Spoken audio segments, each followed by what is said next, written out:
प्यारे बच्चों, नमस्कार। एजुकेशन स्कूल परिवार में आपका स्वागत है। हम एसएससी जीडी के प्रीवियस पेपर सोल्व कर रहे थे। आज हम 12 जनवरी 2023 थर्ड शिफ्ट में जो एग्जाम हुआ था उसके क्वेश्चन सोल्व करेंगे। क्वेश्चन नंबर 1 देखो भाई, सिंप्लीफिकेशन का है। देखो इसको कैसे सोल्व करते हैं। सबसे पहले क्या होता है इसमें, ब्रैकेट भी सबसे छोटी है, पहले वो हल होती है। तो देखो 28 में से 3 घटाएंगे तो क्या बचेगा 25। यहां पे क्या बच गया 25। ये ब्रैकेट हट जाएगी अब, ठीक है, क्यों हमने ये सोल्व कर दिया, ये सोल्व कर दिया। उसके बाद क्या 75 भाग में 25, ठीक है। लेकिन अब क्या है मध्यम कोष्ठक, ठीक है। इसको कैसे हल करेंगे, 75 भाग का साइन है तो साइन गुणा में बदल जाता है और अगली संख्या पलट जाती है। ये 25 है तो क्या हो जाएगी 1/25, यानी 75 गुणा में 1/25। 25 से कैंसिल करेंगे 3 बार में। अब हमने ये ब्रैकेट भी हल कर दी। इसका मान क्या आ गया यहां तक का 3, ठीक है। अब देखो अब क्या हल होगा, ऑफ। ब्रैकेट के बाद क्या हल होता है ऑफ। ऑफ का मतलब क्या होता है का, जिसका साइन होता है गुणा, लेकिन ये गुणा और भाग से पहले हल होता है। 3 से कैंसिल करेंगे 5 बार में, ठीक है। अब देखो अब क्या हल होगा, भाग 1, भाग का साइन है तो संख्या पलट जाएगी, यानी बटा में आ जाएगी 2। या तो गुणा का साइन करके संख्या 1/2 कर दो या इसके नीचे ले आओ, +3 माइनस, अब गुणा हल होगी 5 × 5 25 और माइनस यहां पे क्या है 3, ठीक है। अब देखो ये प्लस का 3, ये माइनस का, ये कैंसिल ही कर दो। 5 × 5 क्या था 25 था ये। अब देखो 25 किस चीज का, माइनस का, और 1/2 क्या है प्लस का, यानी 25 में से 1/2 घटा दो, लेकिन साइन किसका रहेगा माइनस का, क्योंकि माइनस की संख्या बड़ी है। तो 25 में से 1/2 घटाए तो क्या बचेगा 24, सही 1/2। और किसका रहेगा ये माइनस का, क्योंकि माइनस का है 25। 5 × 5 हमने गुणा किया था 25, ठीक है। अब देखो इसको साधारण भिन्न में बदल रखा है तो 2 × 24 करेंगे 48 और 1 49/2, ये भी लिख सकते हैं इसको हम। माइनस तो माइनस में रहेगा, इस बात का ध्यान रखना भाई। ऑप्शन में दोनों है, आपके एग्जाम में दोनों आए हुए हैं ऑप्शन में, तो जो माइनस है वही रहेगा, ठीक है। -49/2 ऑप्शन डी हो जाएगा, ठीक है। क्वेश्चन नंबर 2 पे चलो। एक डबल बेड का अंकित मूल्य 42,000 रुपये है। ग्राहक को 1,000 रुपये की नकद छूट मिलती है और 5% से 10% छूट का वादा करने वाला एक स्क्रैच कार्ड मिलता है। बेड के न्यूनतम और अधिकतम विक्रय मूल्य के बीच का अंतर ज्ञात करें। भाई देखो 42,000 रुपये क्या उसका अंकित मूल्य, सिंपल क्वेश्चन है बिल्कुल। फिर क्या बता रखा है 1,000 रुपये की नगद छूट मिलती है, तो इसमें से 1,000 रुपये घटा दो, यानी वो ग्राहक को किस मूल्य पर देना चाहता है 41,000 रुपये। लेकिन फिर क्या बोल रखा है उसके बाद भी छूट मिलती है और 5% से 10% छूट का वादा करने वाला स्क्रैच कार्ड मिलता है। बोलता है इसके बाद भी है ना आपको एक स्क्रैच कार्ड मिलेगा, उस पर 5% से लेकर 10% तक की छूट आपको मिल सकती है, ठीक है। बेड के न्यूनतम और अधिकतम विक्रय मूल्य के बीच का अंतर ज्ञात करें। भाई न्यूनतम कब होगा मूल्य, जब छूट अधिकतम मिलेगी, ठीक है, विक्रय मूल्य की बात कर रहा है ये। और अधिकतम कब होगा मूल्य, जब छूट कम मिलेगी। कहने का मतलब ये है भाई छूट 5% भी मिल सकती है और 10% भी, 5% भी 10% भी। विक्रय मूल्य की बात करता है भाई, ठीक है। बेड के न्यूनतम और अधिकतम विक्रय मूल्य के बीच का अंतर, न्यूनतम कब होगा विक्रय मूल्य, जब छूट ये मिलेगी, भाई कम तो जब ही होगा ना। और अधिक कब होगा, जब छूट कम मिलेगी। तो इनका अंतर देख लो दोनों का कितना है। स्क्रैच कार्ड में मान लो 5%, कम से कम कितनी छूट मिल सकती है 5%, और अधिक से अधिक 10%। इन दोनों का अंतर पूछा है तो अंतर कितना है देखो 5% का अंतर है, तो इसका 5% निकाल दो, अंतर आ जाएगा। विक्रय मूल्य पूछा ही नहीं, क्या पूछा है इनका विक्रय मूल्य का अंतर, न्यूनतम और अधिकतम का अंतर पूछा है। तो अंतर 5% का ही तो हो सकता है भी कम से कम उसको 5% छूट मिले, हो सकता है अधिक से अधिक उसको 10% भी मिल जाए। बीच की तो बात ही नहीं 6, 7, 8, 9 की तो, क्योंकि न्यूनतम ये है अधिकतम ये है। अंतर कितना है 5%, तो इसका 5% निकाल दो, 41,000 का 5%। 5% का मतलब 1/20 लिख सकते हैं भाई। 0 से 0, 4100 को 2 से भाग करेंगे यानी 2050 आ जाएगा। अंतर तो ये होगा, ठीक है, विक्रय मूल्य का अंतर ये हो जाएगा 2050। ऑप्शन ए हो जाएगा। क्वेश्चन नंबर 3, 18, 24 और 25 से विभाज्य 6 अंक की सबसे छोटी संख्या के अंकों का योग ज्ञात करें। अच्छा क्वेश्चन है, देखो 18, 24 और 25 क्या पूछा है भाई। 18, 24 और 25 तीनों से विभाज्य होनी चाहिए और 6 अंकों की सबसे छोटी संख्या होनी चाहिए और अंकों का क्या पूछा है, योग। ठीक है, लेकिन कैसे निकालते हैं इसको भाई। इसका एलसीएम निकालोगे सबसे पहले तो आप, फिर 6 अंकों की संख्या लोगे, उससे भाग देकर देखोगे। ऐसा करने की जरूरत नहीं है, थोड़ा दिमाग चलाओ। देखो क्या हो जाएगा, 6 अंकों की सबसे छोटी संख्या है, जो संख्या 18 से भाग जाती है वो हमेशा 9 से भी जाएगी ना भाई। 2 और 9 दोनों से भाग जाएगी ना, बोलो जाएगी। 2 से भी भाग जाएगी और 9 से भी भाग जाएगी। 9 से कोई संख्या पूर्णतः विभाजित होती है तो क्या होता है उसका रूल भाई, उसके अंकों का योग भी हमेशा 9 से भाग जाएगा। तो ऐसा ऑप्शन देख लो हमें मिल जाए तो, अंकों का योग जिसका 9 हो, अंकों का योग 9 से भाग जाता हो। मान लो अंकों का योग 9 हो, 18 हो, 27 हो, वही संख्या 9 से भाग जाएगी और 9 से जाती है तो 18 से भी जाएगी, वो 9 और 2 दोनों से जाएगी तो। ठीक है भाई, 18 से तो जाने वाली है, 18 से जाएगी तो वो 9 से भी जाएगी। ठीक है, 9 से जाएगी तो रूल क्या है, अंकों का योग भी 9 से भाग जाना चाहिए। तो देखो कौन सी ऑप्शन में है, 2 और 1 3, 9 से भाग जाएगा नहीं, इसमें 1 नहीं, 5 और 1 6 नहीं, क्या बच गया। तरीका क्या था वैसे निकालने का, सबसे पहले इसका एलसीएम निकालो, उसके बाद 6 अंकों की सबसे छोटी संख्या लिखो, यानी कितनी हो जाएगी 1 और 5 0 यानी 1 लाख। ठीक है, उसको उससे भाग देकर देखो। ठीक है, जो लास्ट में भाग जाता है उसे एक ज़्यादा बार में ले जाओ, जो अतिरिक्त बचता है उसमें जोड़ दो 1 लाख में, फिर अंकों का योग ज्ञात करो। लंबा प्रोसेस होगा।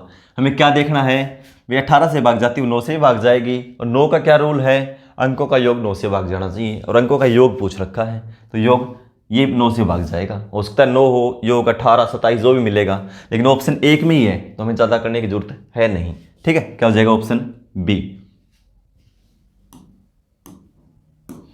क्वेश्चन नंबर 4 देखो, श्री शर्मा अपने कुल आय का 15% किराए पर और शेष भाग का 75% अन्य खर्चों पर खर्च करते हैं और तब भी 1700 रुपये मासिक बचाते हैं। उसकी मासिक आय क्या है। ठीक है, तो उसकी मासिक आय हम मान लेते हैं 100 रुपये भाई। 15% उन्हें किराए पर खर्च कर दिए, किराया कितना दे दिया 15%, ये अपने आप में 100% है। 15% कम कर देंगे तो इसकी वैल्यू कितनी हो जाएगी 85%। और 85% को हम क्या लिखते हैं 85/100 यानी 5 से कैंसिल करके 17/20। ये चीज़ें आपको पता होना चाहिए भाई। ये अपने आप में अब 100% है, जो भी राशि बच गई इसमें से क्या करता है वो 75% और खर्च कर देता है। ये अपने आप में 100%, 75% खर्च कर देंगे तो कितना बचेगा 25%, और 25% का मतलब 1/4। ठीक है, इतना बचता है, और किसके बराबर है ये 1700 के, तो बराबर 1700 लिख दो। ठीक है, अब 17 से कैंसिल करेंगे 100 बार में, ऊपर क्या बच गया x, नीचे 20 × 4 80, 80 को 100 से गुणा करेंगे तो कितना हो जाएगा 8000। ठीक है, तो उसकी मासिक आय कितनी है 8000 रुपये, ऑप्शन सी हो जाएगा। क्वेश्चन नंबर 5, 3, 12 और 14 का चतुर्थानुपाती होता है, फोर्थ प्रोपोर्शनल पूछा है भाई। ये हर शिफ्ट में क्वेश्चन पूछा जा रहा है, किसी में 1 किसी में 2। ठीक है, हर शिफ्ट में पूछा गया है, तो आप इस टॉपिक को अच्छे से पढ़ लेना। बेसिक से मैंने कंप्लीट करवा रखा है, अपने प्लेलिस्ट देख लेना, कंप्लीट मैथ करवा रखा है। ठीक है, तो 3, 12 और 14 का चतुर्थानुपाती। ठीक है, कुछ नहीं करना, 12 × 14 3 से भाग कर दो। होता क्यों है तो एक बार देख लो, वैसे ऑप्शन देखोगे तो आप 3 से 4 बार में 4 × 14 56 हो जाएगा उत्तर हमारा। कैसे होता देखो, ये A अनुपात B अनुपात समानुपात C अनुपात D। पहला पद, दूसरा, तीसरा, चौथा, ये मान पूछा हमें। और इसमें क्या होता है, मध्य पदों का गुणनफल बाहरी पदों के गुणनफल के बराबर होता है। और बी और सी का जो गुणनफल होगा वो ए और डी के गुणनफल के बराबर होता है। ठीक है, तो देखो ये क्या है, 3, बी का मान 12, सी का मान 14 और डी का मान हमें निकालना है। तो इन दोनों की गुणा, इन 12 गुणा 14 किसके बराबर होती है, 3 गुणा एक्स मान लो या क्वेश्चन मार्क मान लो।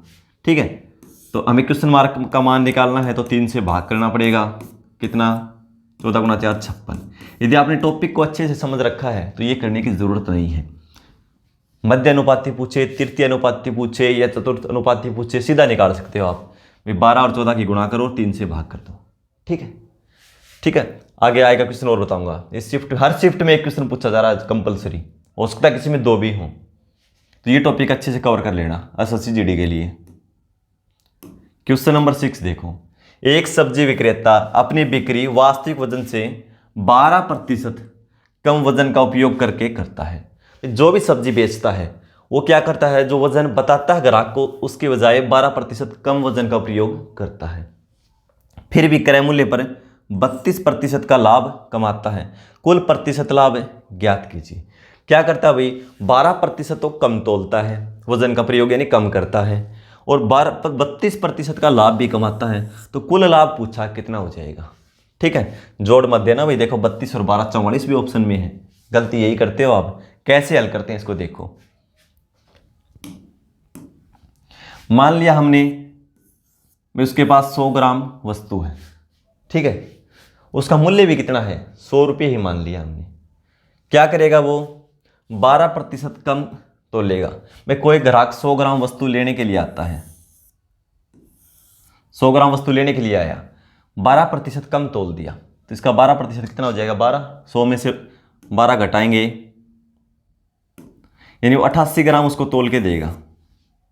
उसने 100 ग्राम वस्तु ली, कितना दिया, 88 ग्राम। और लाभ कितना कमाता है, 32%। इस पे 32% लाभ कमाएंगे तो इसकी वैल्यू कितनी हो जाएगी, भाई 100 ग्राम वस्तु है, 100 रुपये की है, तो 132 में बेचेगा वो। रुपये कितने कमा लिए उसने, 132।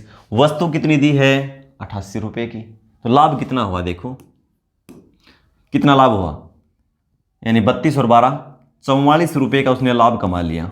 88 रुपये की वस्तु बेची है, वस्तु कितनी दी है ना, वस्तु बचा भी तो ली उसने, इन 44 रुपये की वस्तु ने, पर 44 रुपये का लाभ कमा लिया। वस्तु कितने की थी, 88 की। फिर क्रय मूल्य यही है, और प्रतिशत के लिए गुणा में 100।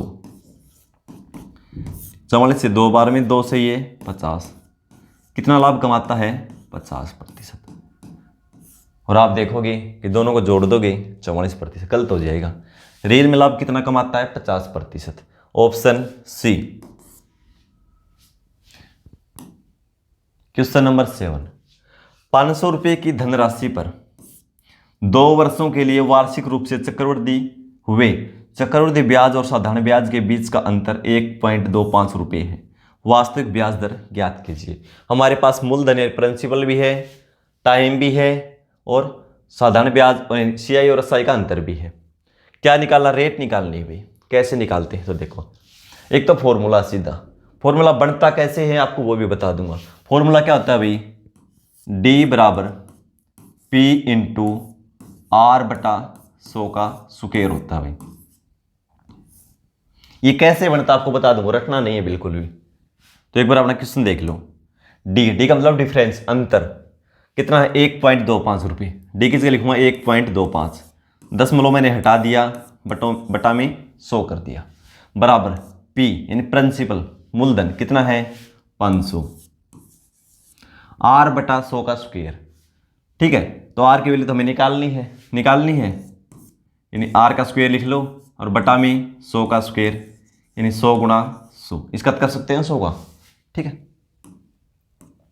अब देखो 2 0 से 2 0 कैंसिल करो, 2 0 से ये 2 0 कैंसिल करो, 5 से 25 बार में आर स्क्वायर की वैल्यू कितनी आ गई, 25। आर की वैल्यू निकालेंगे 5, रेट है तो प्रतिशत। ठीक है, अब ये आया कहाँ से, बात ये थी अपनी, क्वेश्चन तो हमने निकाल लिया। ठीक है, ये आया कहाँ से वो देख लो एक बार, बताऊँ आपको। कैसे आता है ये।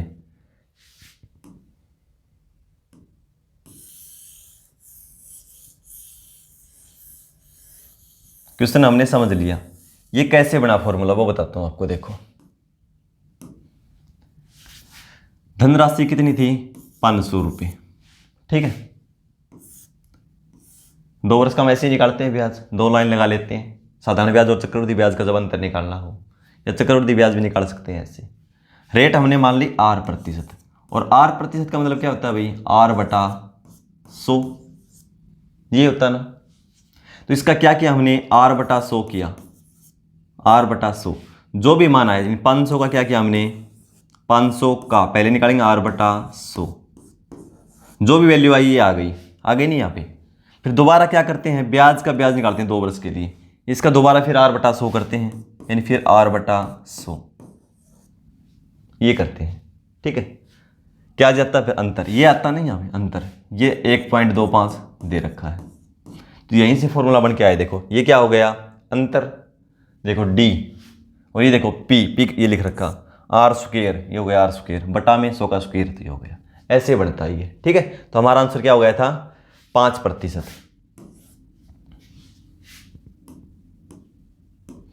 क्वेश्चन नंबर 8 देखो, ए, बी और सी एक कार्य को क्रमशः 30, 60 और 120 दिनों में पूरा कर सकते हैं। ए कार्य पूरा होने से 10 दिन पहले काम छोड़ देता है, और बी कार्य पूरा होने से 5 दिन पहले काम छोड़ देता है। संपूर्ण कार्य को पूरा करने के लिए आवश्यक दिनों की संख्या ज्ञात कीजिए। भाई 3 व्यक्ति हैं, ए, बी और सी। किसी कार्य को 30, 60 और ये 30 दिन में, ये 60 दिन में, ये 120 दिन में पूरा कर सकता है। सबसे पहले कुल कार्य के लिए क्या करेंगे, तीनों का एलसीएम कितना आ जाएगा, 120।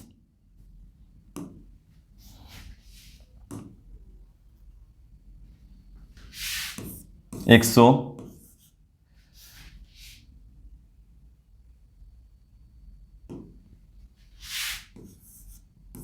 120 एलसीएम आ गया कुल कार्य के लिए, ठीक है। अब 30 से भाग देंगे तो ए करेगा एक दिन में 4 यूनिट, बी करेगा 60 से भाग देंगे तो 2 यूनिट, और सी करेगा 1 यूनिट। यही कार्य करेंगे।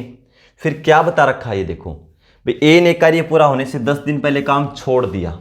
भाई ए ने काम छोड़ दिया, हम ए को जाने नहीं देंगे, क्या करेंगे, कुल कार्य कितना देखो पहले, 120 यूनिट, ठीक है। ए 10 दिन पहले छोड़ देता है, ए एक दिन में कितना करता है वो देखो, ए एक दिन में कितना करता है, 4 यूनिट। ए से 10 दिन काम और करवा लो, ए से 10 दिन और करवा लो, ठीक है। यानी क्या करेंगे, 10 गुणा 4 कर देंगे, ठीक है। 10, ये बड़ी दिक्कत कर रही है भाई। एक क्या करेंगे, 10 दिन करवाना, एक दिन में करता 4 यूनिट, तो कुल कितना कर देगा, 40 यूनिट। ए को हमने जाने नहीं दिया, ठीक है। बी को भी जाने नहीं देंगे हम। बी कितने दिन पहले जाता है, 5 दिन पहले, तो देखो 5 और 1 दिन में कितना करता है, 2 यूनिट। तो इसका काम हमने जोड़ दिया, भाई ए का 10 दिन का और बी का 5 दिन का काम हमने जोड़ दिया, तो कुल कितना हो जाएगा, 120, 40, 160 और 10, 170 यूनिट का रही है। आप तीनों से करवा दो, वो तीनों से करवा दो, तीनों मिलकर कितना करते हैं, 4, 2, 6 और 1 7 यूनिट। 170 को 7 से भाग दे तो कैंसिल ये होगा नहीं, तो 7 से भाग जाता नहीं, तो कितना हो जाएगा, 170 बटा 7 दिन का कुल समय लगेगा। भाई जो छोड़ के जा रहा है उसका काम हमने इसमें ऐड कर दिया। भाई छोड़ के नहीं जाता तो कितना काम करता है, छोड़ के तो चला गया रियल में तो, लेकिन उसका काम और ऐड कर दिया। तीनों को हमने एक साथ लगा दिया, ठीक है। इनका काम जोड़ दिया, 10 दिन का इसका जोड़ दिया, 5 दिन का इसका जोड़ दिया बी का, ठीक है। तो 170 बटा 7 दिन लगाएंगे कुल, ऑप्शन बी हो जाएगा, ठीक है। क्वेश्चन नंबर 9 पे चलो। 21 सेंटीमीटर त्रिज्या वाली लोहे की एक गेंद को पिघलाकर पुनः 7 सेंटीमीटर त्रिज्या वाली गोलाकार गेंदों में डाला जाता है। गोलाकार गेंदों की संख्या ज्ञात कीजिए। भाई आयतन निकालना, बड़े गेंद के आयतन को छोटी गेंद के आयतन से भाग दे देंगे, कुल छोटी गेंदों की संख्या आ जाएगी। कैसे आ जाएगी, क्या बताया मैंने, बड़ी गेंद के आयतन को एक छोटी गेंद के आयतन से भाग दे देंगे, कुल गेंदों की संख्या आ जाएगी। गेंद कैसी, गोलाकार, आयतन दोनों का सेम होगा, फॉर्मूला सेम होगा ना भाई, 4/3 पाई आर क्यूब ये होता है। तो बड़ी गेंद का और छोटी गेंद का फॉर्मूला सेम यही होता है भाई, आर का मान अलग अलग हो सकता है। तो 4/3 पाई तो दोनों में कॉमन रहेगा। तो क्या करेंगे, बड़े गोले की त्रिज्या ले लेंगे, क्या है 21, तो आर क्यूब 21 गुणा में 21 गुणा में 21 बटा में छोटी गेंद की त्रिज्या कितनी है 7 सेंटीमीटर। तो 7 की क्यूब हो जाएगी 7 गुणा में 7 गुणा में 7, ठीक है। तो 7 से कैंसिल करेंगे, हर बार 3 बार में कैंसिल हो जाएगा, 3 बार में, ठीक है।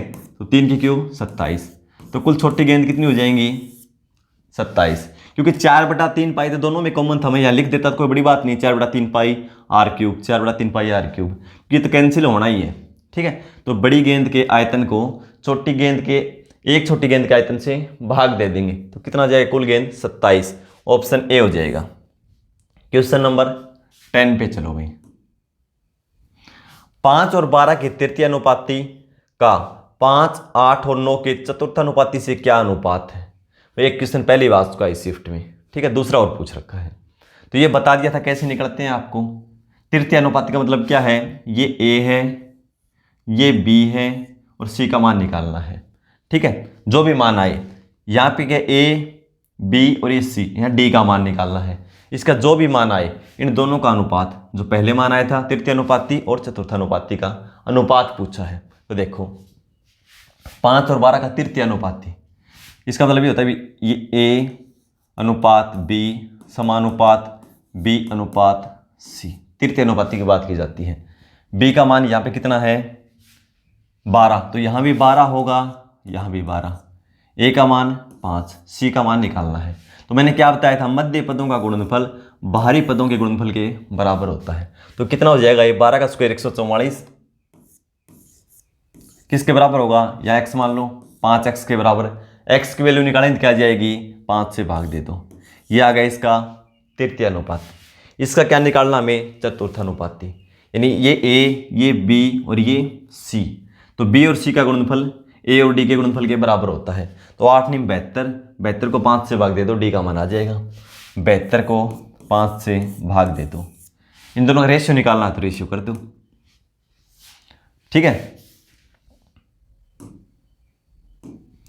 अब 5 से 5 कैंसिल हो जाएगा, ये 72 का डबल होता है भाई 144, 2:1। तो हमारा आंसर क्या आ जाएगा 2:1। यदि आपने अच्छे से समझ रखा तो ये करने की जरूरत नहीं है, हमें ये करने की जरूरत नहीं, सीधा ऐसे लिखो। क्या निकालना तृतीय अनुपाती, तो बी का स्क्वायर बटा ए होगा, बी का स्क्वायर बटा ए। चतुर्थानुपाती बी गुणा सी बटा में ए, यानी 8 × 72, 72 को 5 से भाग दे दिया। रेशियो करना कितना जाए 2:1, ऑप्शन पहला ही हो जाएगा। क्वेश्चन नंबर 11 देखो। अनिल ने सुबह अपनी यात्रा शुरू की, वह सुबह अपनी यात्रा शुरू की। सुबह 10 AM तक उसने अपनी यात्रा का 1/2 भाग पूरा किया और उसी दिन दोपहर 1 PM तक उसने अपनी यात्रा का 4/5 भाग पूरा किया। उसने अपनी यात्रा किस समय शुरू की। इस क्वेश्चन को सोल्व करके आंसर कमेंट बॉक्स में लिखेंगे। मिलते हैं अगली क्लास में, धन्यवाद।